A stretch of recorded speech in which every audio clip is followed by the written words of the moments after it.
Hello everyone, welcome to Deepu's kitchen. ఎప్పుడు ఒకేలాగా egg biryani చేసి బోర్ కొడుతుంటే ఈ స్టైల్లో ఒకసారి హరియాలి ఎగ్ బిర్యానీ ట్రై చేసి చూడండి. ఇలా మసాలా వేస్ట్ చేసే ఈ ఎగ్ బిర్యానీ టేస్ట్ వేరే లెవెల్లో ఉంటుంది. తప్పకుండా ట్రై చేయండి, అందరికీ ఎంతో ఎంతో నచ్చుతుంది.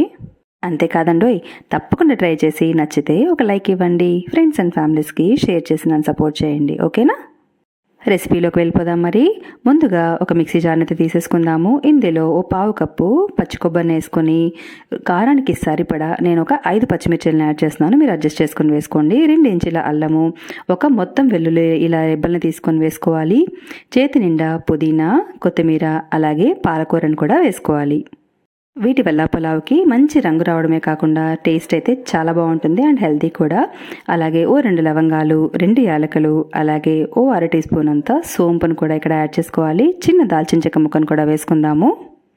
మీ దగ్గర ఉన్నట్లయితే అనాస పువ్వులోని కొంత భాగాన్ని కూడా ఇక్కడ యాడ్ చేసుకుంటే మసాలా అనేది చాలా టేస్టీగా ఉంటుంది. కొద్దిగా వాటర్ని యాడ్ చేసుకుని ఇలాగా ఫైన్ పేస్ట్ లాగా చేసి తీసుకొని పక్కన ఉంచుకోవాలి. బాణల్లోకి ఒక 2 టీ స్పూన్ల వరకు నూనె, అలాగే 2 టీ స్పూన్ల వరకు నెయ్యిని యాడ్ చేసుకొని కాస్త వేడైన తర్వాత ఈ అన్ని బిర్యానీ దినుసుల్ని మళ్ళీ ఒక్కొక్కటిగా ఇక్కడ యాడ్ చేసేసుకోవాలి. షాజీరా కూడా వేసుకోవాలి. అలాగే ఒక పెద్ద ఉల్లిపాయని సన్నగా పొడవుగా తరిగేసుకొని ఇక్కడ యాడ్ చేసుకుందాము. అలాగే ఒక బిర్యానీ ఆకును కూడా వేసుకోవాలి. నేను ముందుగా వేయడం మర్చిపోయాను, ఇక్కడ యాడ్ చేశాను. మనకి గోల్డెన్ బ్రౌన్ అయ్యేంత వరకు ఆనియన్స్ని ఖచ్చితంగా ఫ్రై చేసుకోవాలి, అప్పుడే పలావ్ టేస్ట్ చాలా బాగుంటుంది. ఇలా బ్రౌన్ అయిన తర్వాత ఇందులో మనం రెడీ చేసి ఉంచుకున్న గ్రీన్ పేస్ట్ని కూడా యాడ్ చేసేసుకొని బాగా మిక్స్ చేసుకొని మూత పెట్టి లో ఫ్లేమ్లో ఆయిల్ సపరేట్ అయ్యేంత వరకు, పచ్చివాసన పోయేంత వరకు మనము కుక్ చేసేసుకోవాలి. ఈ మసాలాని మనం ఎంత బాగా వేయిస్తామో పలావ్ టేస్ట్ అనేది అంత బాగా ఉంటుందన్నమాట. సూపర్ టేస్టీగా ఉంటుంది. చూస్తున్నారు కదా, ఆయిల్ అయితే సపరేట్ అయింది.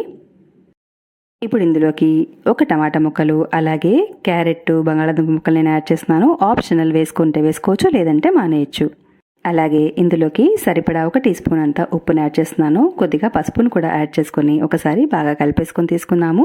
ముక్కల్ని కాస్త మగ్గించాలి. మూత పెట్టేసుకొని ఓ 5 నిమిషాలు మగ్గనివ్వాలి. ఈలోపు మనము ఎగ్స్ని ఉడికించి ఉంచుకోవాలి. ఇలాగా ఫోక్తో కానీ లేదంటే నైఫ్తో కానీ చీలికలు చేసుకొని మనము వాడుకోవచ్చు అనమాట. చూస్తున్నారు కదా, అన్నిటికీ ఇలాగే రెడీ చేసి ఉంచుకోవాలి. మన వెజిటేబుల్స్ అనేవి కాస్త కుక్ అయి ఉంటాయి. ఇప్పుడు మనము ఎగ్స్ కూడా ఇక్కడ యాడ్ చేసేసుకుందాము. ఓసారి బాగా కలిపేసుకొని తీసుకుందాం. ఈ ఎగ్స్ని కూడా మనం మసాలాతో కలిపి ఓ నిమిషం పాటు ఉడికిస్తే ఎగ్స్ ఫ్లేవర్ అనేది మసాలాకి బాగా పడుతుందన్నమాట.